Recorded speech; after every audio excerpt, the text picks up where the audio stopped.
नमस्कार, मैं हूं आपके साथ सुरभि। आप देख रहे हैं express news Bharat. Middle east से उठी एक चिंगारी ने पूरी दुनिया की सियासत को झकझोर कर रख दिया है। अमेरिकी हवाई हमले में ईरान के सर्वोच्च नेता अली खamenei की मौत की खबर के बाद हालात विस्फोटक होते जा रहे हैं।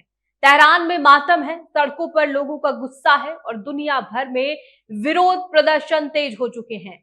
भारत में भी कश्मीर से लेकर लखनऊ तक शिया समुदाय के लोग सड़कों पर उतर आए हैं। पाकिस्तान में यूनाइटेड स्टेट एम्बेसी इस्लामाबाद के बाहर उग्र प्रदर्शन की खबरें सामने आ रही हैं। तो वहीं ईरान और इजराइल के बीच तनाव खतरनाक मोड़ पर पहुंच चुका है।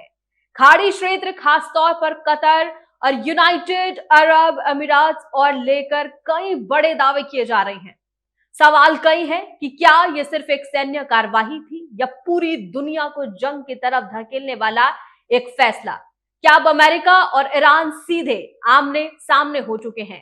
ये कई बड़े सवाल हैं और सबसे बड़ा सवाल ये कि इस संकट में भारत की रणनीति आखिर क्या होने वाली है। ज्यादा जानकारी के लिए रुक करते हैं डायरेक्टर इफ्तिकार त्यागी जी का, जिनसे हम जानने का प्रयास करेंगे आखिर क्या कुछ पूरा मामला है। अब इस खबर पर चर्चा के लिए हमारे साथ जुड़ चुके हैं डायरेक्टर इफ्तिकार त्यागी जी। सर देखिए, सबसे पहला मेरा सवाल यह है कि क्या अमेरिका हमले में जिस तरह से खामनेई की मौत की खबर आ रही है, मिडिल ईस्ट को ये खुली जंग की तरफ धकेल दिया गया है? बिल्कुल सुरभि, ये बहुत बड़ी घटना है और पूरे मुझे तो लग रहा है कि सिर्फ मिडिल ईस्ट में इस जंग का जो असर है वो पूरी दुनिया में दिखेगा। जैसे दुनिया भर से प्रतिक्रिया आ रही है, जैसे कि आपको पता है कि खामनेई और उनके 2 सलाहकारों की अमेरिकी हवाई हमले में मौत हो गई है। तो उसके बाद जंग भी प्रॉपर एक जंग शुरू हो गई है और लगातार मिसाइलें बरस रही हैं और ईरान ने आसपास के जो देश हैं उन पर भी कई सारे, जहां अमेरिकी सैन्य बेस है वहां ठिकानों पर जबरदस्त हमले किए हैं और ईरान की जो मिसाइलें हैं वो तेल अवीव में भी हमला कर रही हैं और यूएई में, दुबई में हमले हो रहे हैं। तो कहीं ना कहीं मुझे लग रहा है कि इसने मिडिल ईस्ट को पूरी तरह से चपेट में ले लिया है और नुकसान जो है वो पूरी दुनिया को हो रहा है इसका, क्योंकि आपको पता है कि भारत सहित पूरे देश दुनिया का तेल यहीं से जाता है। एक रास्ता है जिससे ईरान के अंदर से होकर जाता है, तो इससे बहुत सारे फर्क पूरी दुनिया में पड़ने वाले हैं। लेकिन फिलहाल जो है वो जंग की लपेट में पूरा मिडिल ईस्ट आप कह सकते हैं और खामनेई की मौत ने इस जंग को और ज्यादा नाजुक और ज्यादा खतरनाक बना दिया है। देखिए, एक सवाल है कि जिस तरह से ईरान अभी लगातार लड़ रहा है, जिस तरह से पूरी वहां पर कार्यवाही चल रही है, क्या ये कार्यवाही लगातार चलती रहेगी या फिर वो कोई कूटनीतिक रास्ता भी अपना सकते हैं? क्या लगता है जिस तरह से भी हालात बन रहे हैं? अभी अब 3 दिन पहले तक इसमें कूटनीतिक प्रयास हो रहे थे। खुद ट्रंप ने कहा था कि हम लोग रणनीतिक तौर पर बात कर रहे हैं, लेकिन ये बात होते होते, और अभी ईरान का दौरा करना था अमेरिकी विदेश मंत्री को, लेकिन इसके होते होते अचानक ईरान और अमेरिका ने हमला कर दिया। तो एक तरह का ये कूटनीतिक विश्वासघात आप इसको कह सकते हैं, जिस तरह का ये हमला हुआ है। और इसका जो सबसे बड़ी बात यह है कि ये लड़ाई कब तक जारी रह सकती है।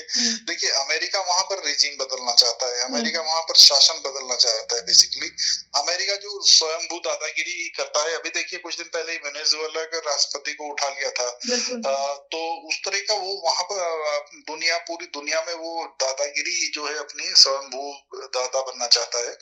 तो वो जो भी देश हैं उनके निशाने पर रहते हैं। वेनेजुएला को आप देखिए उसका क्या हाल किया, और अब ईरान में कई बार उसको मुंह खाई है और ईरान में सत्ता परिवर्तन इतना आसान नहीं होगा। लेकिन अमेरिका और इसराइल चाहते हैं कि ईरान में उनके जो कठपुतली है वो एक तरह की वो सरकार आए, जो इतना आसान नहीं है। और ट्रंप का मकसद यही है कि किसी तरीके से ईरान में सत्ता परिवर्तन किया जाए, जिसकी वो लगातार कोशिशें काफी दिनों से कर रहा है। देखिए, एक सवाल है जो कहीं न कहीं बहुत बड़ा यहाँ पर आ रहा है कि जिस तरह से ईरान पर हमला किया गया है, इस जो ये पूरी जो हालात बन रहे हैं, इसका सबसे ज़्यादा फ़ायदा होता होगा किसको नज़र आने वाला है आने वाले समय में? इज़राइल या फिर अमेरिका? जिस तरह से हमले लगातार ईरान के ऊपर किए जा रहे हैं, बिल्कुल। देखो सुरभि, कभी भी लड़ाई का किसी को फायदा नहीं होता है। इन्हें लगता है कि फायदा हो रहा है, फायदा किसी को नहीं होगा। अगर ईरान में वो सत्ता परिवर्तन चाहते हैं, वो चाहते हैं कि वहां पर इस तरह की सत्ता आ जाए जो उनकी कठपुतली हो या उनके कहने के मुताबिक शासन करे। लेकिन ईरान जो है वो इतने आसानी से हार मानने वाला नहीं है। ईरान की जो हमने इतिहास में भी देखा है कि ईरान के जो लोग हैं वो बहादुर लोग हैं, वो लड़ते हैं। आप देखिए, खामनेई 85 साल के आदमी थे, कितने बूढ़े बुजुर्ग थे, लेकिन उन्होंने सरेंडर करना देखना मुनासिब नहीं समझा। उन्होंने लगातार उनको कितने थ्रेट से कितना खतरा था उसके बाद भी वो लड़े हैं। तो ये ईरान के लोगों का एक जज्बा है जो दिखाता है कि वो लड़ना पसंद करते हैं और वो इस चीज के आदी हैं। इसलिए ईरान को जीत पाना अमेरिका के लिए इतना आसान नहीं है और अमेरिका को लगता है कि वो जो फायदा ईरान से उठाना चाहता है, आसपास की जो तेल संपदा है या मिडिल ईस्ट में अपना जो रसूख वो बनाना चाहता है, जो उसने सैन्य बेस वहां पर बनाए हैं उनको पूरी तरह सुरक्षित रखना चाहता है। तो अमेरिका के बहुत सारे निजी हित इसमें छिपे हुए हैं, लेकिन इतना आसान नहीं है ईरान को हराना और सत्ता परिवर्तन करना और अपने जो लक्ष्य हैं उनको हासिल करना।